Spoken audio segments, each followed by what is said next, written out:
Today we are going to discuss another question of green function, and our statement is y double prime plus lambda y is equals to 0 और boundary conditions हमें दी गई हैं y of 0 plus y prime of 1 is equals to 0 और second boundary condition है y of 1 plus 2y prime of 0 is equals to 0। अब इसका solution हमें पता है कि कैसे स्टार्ट करेंगे।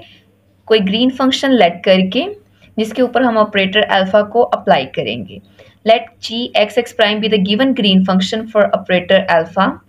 अब स्टेप नंबर 1 में जब ऑपरेटर को ग्रीन फंक्शन के ऊपर अप्लाई करते हैं तो वो किसी डायरेक्ट डेल्टा फंक्शन के इक्वल आता है और डायरेक्ट डेल्टा फंक्शन हमें पता है इनफिनिट होता है when x and x prime are equal and it is 0 when x and x prime are not equal.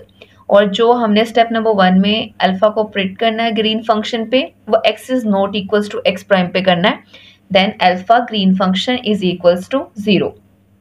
अब अल्फा y हमारे पास किसके इक्वल आता है, जो क्वेश्चन में हमें स्टेटमेंट दी गई होती है उसके इक्वल होता है। अब y double derivative means second derivative of y with respect to x square plus lambda y। Alpha की ये वाली वैल्यू को इक्वेशन नंबर 2 में सब्स्टिट्यूट करेंगे। सो स्टेप नंबर 2 में जब अल्फा की जगह पे हमने उसकी वैल्यू सब्स्टिट्यूट की, ग्रीन फंक्शन हमारा एज इट इज आ गया इज इक्वल्स टू 0। अब ये दोनों टर्म हमारी 0 के इक्वल आ रही हैं, तो ग्रीन फंक्शन हम क्वेश्चन में फाइंड कर रहे हैं तो ये वाली टर्म तो 0 के इक्वल नहीं होगी, तो ये वाली टर्म जो है पीछे वो 0 के इक्वल बच गई। हमें पता है 0 होता है। एक ऐसा क्वेश्चन हम ऑलरेडी सॉल्व कर चुके हुए हैं, उसमें भी हमने लैम्डा को 0 लिया था। अब ये वाली टर्म हमारी 0 के इक्वल आ गई। अब इसका जनरल सोल्यूशन कैसे बनेगा वो देख लेते हैं। D square y over D x square is equals to 0 implies that d over D x और एक dx इस साइड पे चला गया। एक इंटीग्रेशन ऑन बोथ साइड्स, जब हमने इंटीग्रेशन ली तो हमारे पास ये कुछ इस तरह से हो गया। ये 0 dx को हम किसी कांस्टेंट के इक्वल लिख देते हैं, ये कैंसिल हो गया तो ये हमारे पास बच गया dy। अब ये dx अगेन दूसरी साइड पे चला गया, a dx बन गया। अगेन इंटीग्रल ले दोनों साइड्स पे तो यहाँ से y बच गया, यहाँ पे ax plus constant of integration b आ गया। अब ये हमारे पास जनरल सोल्यूशन आ गया जिसको हमने लिख दिया कि ग्रीन फंक्शन हमारे पास इस चीज़ के इक्वल आ गया और इसको इक्वेशन नंबर 3 का नाम दे दिया। हमें डेरिवेटिव भी लेना है और सिंपल y भी चाहिए, मतलब जनरल सोल्यूशन का डेरिवेटिव भी चाहिए जिसमें हमने बाउंड्री कंडीशंस को सब्स्टिट्यूट करना है। तो जो हमारे पास इक्वेशन आई उसका मैंने डेरिवेटिव लिया तो x का डेरिवेटिव 1 हो गया, तो यहाँ से हमारे पास एक ही टर्म बच गई। अब स्टेप नंबर 3 क्या होता है, when x and x prime are not equal तो हमारे पास दो केसेस अराइज होते हैं, या तो x lesser than x prime होगा या x greater than x prime होगा।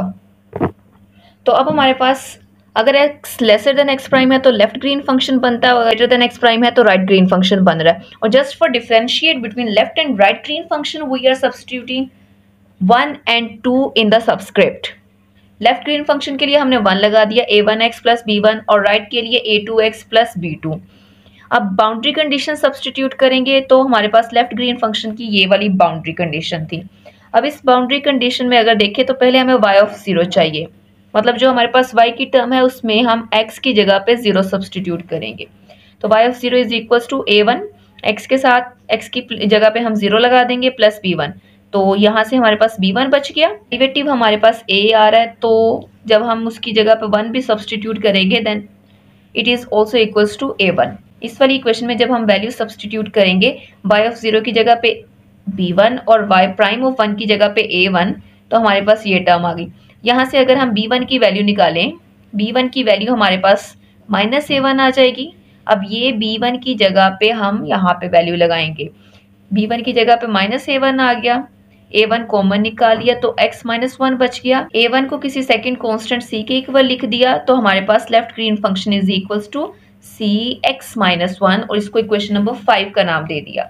इसी तरह से हम राइट ग्रीन फंक्शन को सॉल्व करेंगे तो इसकी बाउंड्री कंडीशन है कुछ ये y ऑफ 1, मतलब जहां जहां x है वहां पे हम पहले 1 सब्स्टिट्यूट करेंगे, ये बन गया a2 प्लस b2। इसी तरह से 2y प्राइम ऑफ 0, अब y प्राइम की वैल्यू हमारे पास आ रही थी a, उसके साथ 2 मल्टीप्लाई हो जाएगा तो हमारे पास 2a2 आ गया। 2y प्राइम ऑफ 0 की वैल्यू आ गई 2a2। अब ये वाली वैल्यू और ये वाली वैल्यू हम इस इक्वेशन में सब्स्टिट्यूट करते हैं तो ये चीज़ आ गई। ए 2 टाइम्स और ए एक दफ़ा आ रहा है, ये 3 टाइम्स ए हो गया। तो यहाँ से हम B2 की कोशिश करें कि जब यहाँ पे आपने B2 की वैल्यू निकाली है तो इस साइड पे भी B2 की निकालें, अदरवाइज आपके आंसर में कोई फ़र्क नहीं आएगा अगर आप A1 की भी फाइंड कर लेंगे। यहाँ से B2 हमारे पास -3A1 A2 आ गया। ये B2 की वैल्यू हमने जब यहाँ पे सब्स्टिट्यूट की तो ये चीज़ आ गई। यहाँ से A2 कॉमन लिया, x-3 बच गया और A2 को हमने सेकंड कांस्टेंट d के इक्वल लिख दिया। Then right Green function is equals to x d x-3 और इसको इक्वेशन नंबर 6 का नाम दे दिया। Now step number 4 is green function is continuous at x is equals to x prime. तो left green function और right green function will be equals to each other at x is equals to x prime पे। Left Green function की value लगाई, right Green function की value लगाई, जहां जहां x है वहां पे x प्राइम लगा दिया तो ये टर्म आ गई। अब यहाँ से चाहे आप c की वैल्यू निकाले चाहे आप d की, c की वैल्यू हमारे पास यहाँ से आ गई x prime -3 over x prime over में आ गया। इसको इक्वेशन नंबर a का नाम दे दिया। अब स्टेप नंबर 5 में हमने दो इक्वेशंस को याद किया था। एक अल्फा की इक्वेशन हमें याद करनी पड़ती है और एक अल्फा हमें क्वेश्चन में दिया होता है। यहाँ से हम कंपेयर करेंगे तो D square over D x square, यहाँ पे भी D square over D x square जब हमने कंपेयर किया तो पी की वैल्यू यहाँ से हमारे पास 1 आ रही है।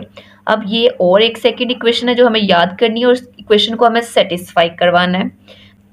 पी ऑफ एक्स प्राइम की जगह पे 1 आ गया, D over D X as it is.